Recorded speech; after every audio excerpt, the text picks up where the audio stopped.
నమస్తే YR5 news కి స్వాగతం. బిల్డింగ్ లో అందరి తర్వాత అంత అయిపోయిన తర్వాత వచ్చి చేసి ఏముంటుంది సార్? ఇప్పుడు వచ్చి చేసే కొంచెం చూడండి, మీరన్నా మీరు గెలిచినారు బాగా, అందరూ చూసి కొద్దిగా ఆలోచించి చేయండి సార్. చాలా ప్రాబ్లం ఉంది. ఈ పిల్లలు ఇంతమంది ఉంటారు, దాంట్లో ఎక్కి దిగే పిల్లలు ఎక్కువ. పడిపోతే ఏం చేస్తే అంత అయిపోయిన తర్వాత వస్తే ఏముంటుంది చెప్పండి? ఇదే సార్ మా విన్నపం. అంతే. పిల్లల భవిష్యత్తు ఎట్లా ఇక్కడ మీకు ఈ రకంగా ఉండడం వల్ల ఇక్కడ పురుగులు పుట్ర రావడానికి ఆస్కారం లేవా? ఎలకల గురించి కాదు, తేళ్లు ఇక్కడ నేను చెప్పేది. ఈ రకంగా కంపౌండ్ వర్షం వస్తే ఇక్కడ మాకు తెలిసి తిరగాడానికి కూడా ఉండదు, అంతా బురద అంతా గలీజ్ ఉంటుంది. రాజా గారు వాళ్ళు 13 సంవత్సరాలు 14 సంవత్సరాల నుంచి ఉన్నారు. అంటూ ఫ్యామిలీ మాదిరి మెంబర్ మాదిరి అయిపోయినాయి. అంటే భయపడదు లేదు, ఇక అది మామూలుగా ఒక దోమల లాగా అయిపోయినాయి. అది వద్దనే కదా జనాలందరూ ఏం చేసినా మార్పు కావాలని కొత్త మనం మార్పు చేయాలి వాళ్ళకి. ఇది మేము కంపల్సరీ ఎమ్మెల్యే దృష్టికి తీసుకెళ్ళాలి. ముఖ్యంగా ఈరోజు అమరావతి కాలనీకి రావడం జరిగింది. మాకు గత 10 రోజుల నుంచి మాకు ఇక్కడ వాసులు అంటే ఇక అపాయింట్మెంట్ లో ఎవరైతే ఉన్నారో వాళ్ళు 10 రోజుల నుంచి మాకు ఫోన్ చేస్తున్నారు. ఏమని సార్, మాకు వర్షాకాలము స్టార్ట్ అయింది, మాకు జూన్ 4వ తేదీ పడిన వర్షానికి మాకు ఇక్కడ తిరగడానికి లేదు, డ్రైనేజ్ అంతా పైకి వచ్చేసింది, మాకు దగ్గర చిన్న పిల్లలు ఉన్నారు, ఇక్కడ పరిస్థితి చాలా అతలాకుతలంగా ఉంది. ఈ రకంగా ఒకసారి మీరు వచ్చి మా అపాయింట్మెంట్ చూడండి సార్, మీకే అర్థమవుతుంది అని చెప్పడం వల్ల మాకు ఈరోజు ఫోన్లు చేస్తుంటే ఈరోజు మేము తీసుకొని వచ్చినాం. ముఖ్యంగా ఏంటంటే ఇక్కడ విచ్చేసిన పాత్రికేయులు లేనూస్ గౌస్ గారికి, YR5 న్యూస్ మేడం గారికి, జనం కోసం విజయ్ గారికి ముఖ్యంగా ధన్యవాదములు. ఇక్కడ ఇక ఆల్రెడీ వీడియోలో అన్ని కవరేజ్ చేసినాము. ఇది మేము అయినంత తొందరలో దీన్ని అధికారుల దృష్టికి తీసుకెళ్తాము. ముఖ్యంగా మా అభ్యర్థి పార్థసారథి గారు ఎమ్మెల్యే దృష్టికి కూడా దీన్ని తీసుకెళ్తాము. అయినంత తొందరలో వీళ్ళకి న్యాయం చేస్తాము. అంటే వీళ్ళకి ఎవరికి ఉన్న వాళ్ళకే పట్టాలు వచ్చినాయంటున్నారు, ఎవరికి లేను ఎవరైతే పట్టాలు అర్హులు ఉన్నారో వాళ్ళకి పట్టాలు రాలేదంటున్నారు. దాని మీద కూడా మేము ఒకసారి చర్చించి మాట్లాడి వీళ్ళకి అయినంత న్యాయం చేస్తాము. దయించి పార్థసారథి సార్, మీరు ఒక్కసారి అమరావతి నగర్కి వీక్షించాలని కోరుతున్నాము. నా పేరు కాజా ఆదోని. ప్రజలకు నమస్తే. మన పార్థసారథి ఎమ్మెల్యే గారికి నమస్తే చెప్తున్నాము. సార్, ప్రతి చోట పోయిన కాడ ప్రతి ఒక్క సమస్యనే కనపడుతుంది. ఇది ఏ సమస్య చిన్నది కనపడంలా, పెద్ద పెద్దగా కనపడుతున్నాయి. నేను ఈ బిల్డింగ్ చూసిన వెంబడనే వీళ్ళకి జోహార్ కొడుతున్నా. ఎందుకంటే ఒక ప్రాణాలతో చెలగాడుతూ అంటున్నారు. వీళ్ళకి ఫస్ట్ ఒక బిల్డింగ్లా, నెక్స్ట్ తాగేవాడికి నీళ్ళ, మూడోది డ్రైనేజ్లా, నాలుగోది ఇక్కడ ఉన్న పరిస్థితుల్లో అడవి మాదిరిగా ఉంది.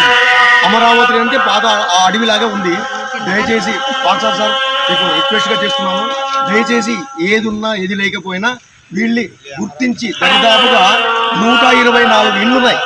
124 ఇండ్లలో ఒక ఇంటికి దరిదాపుగా 4-5 మంది అయినా 1000 మంది అవుతారు సార్.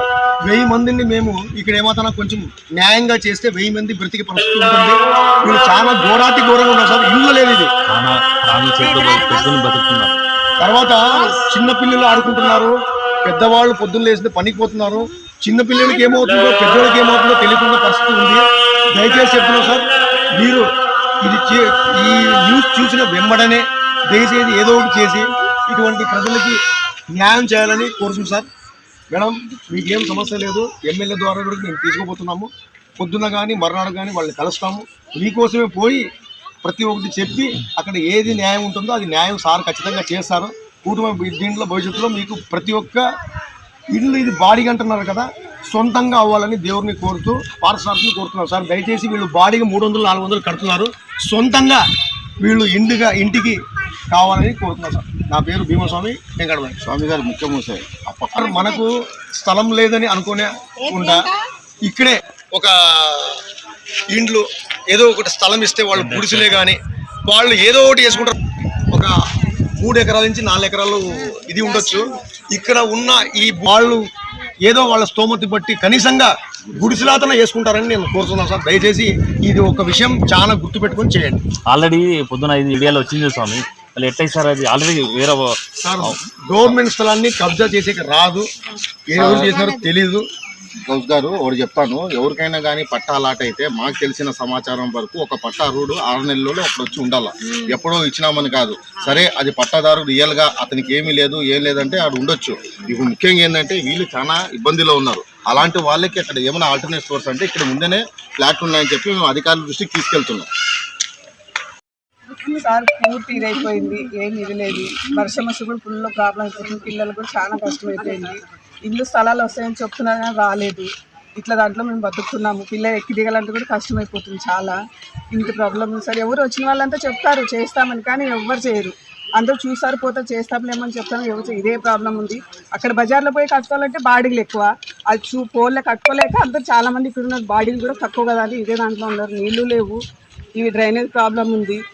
ఇంటి కాలువలు తీసేవాళ్ళు రారు, ఎవరు పట్టించుకొస్తారు అసలుకి. అన్ని వస్తాయి. మా పిల్లలు ఉండరు, ఏమైనా అయితే మా పరిస్థితి ఎట్లాంటి సార్? మాకు స్థలం దొరికితే మేము ఇల్లు బిల్డింగ్లు ఖాళీ చేసాం.